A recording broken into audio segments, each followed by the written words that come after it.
Welcome to Video Tutorial 2 Entering Information.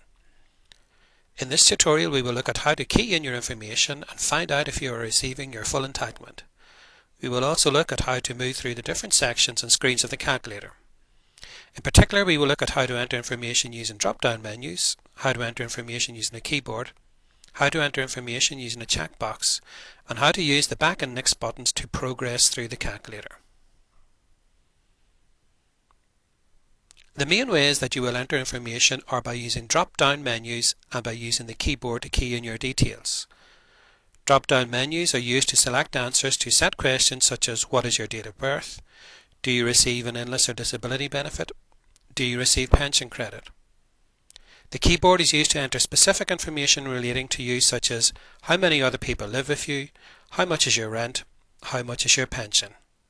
Now let's look at some examples of how to enter information and progress through the calculator screens. This is the home page you will see when you first log on to the website. Click on the first button to start. On this screen you may enter your postcode, though this is optional.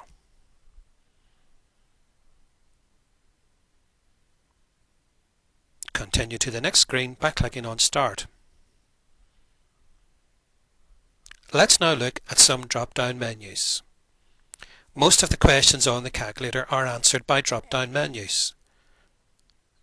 Simply use your mouse to point on the arrow and select the appropriate answers. This may be a simple yes or no, or you may be asked to select from a wider range of answers. Some drop-down menu questions are mandatory and must be answered. Mandatory questions are marked by a red asterisk. If you do not answer a mandatory question, the calculator will prompt you and not allow you to continue until you provide an answer. If a question does not apply to you and it is not marked as a mandatory question, then you can select no or simply leave the question on select and continue.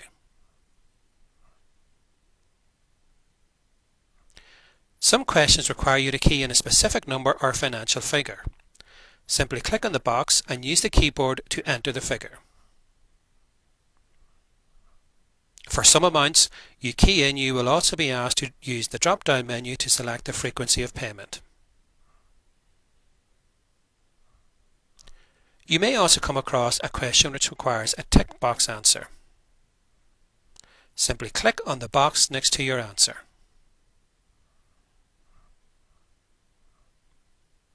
You can unclick to clear an answer and choose again. Or if none of the answers apply, then leave blank.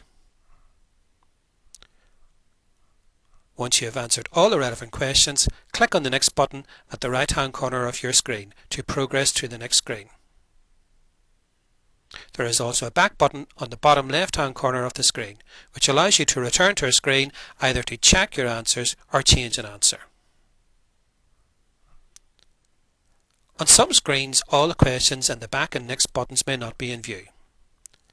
Simply use the mouse to click on the scroll bar. This allows you to move up and down the screen and display all the questions.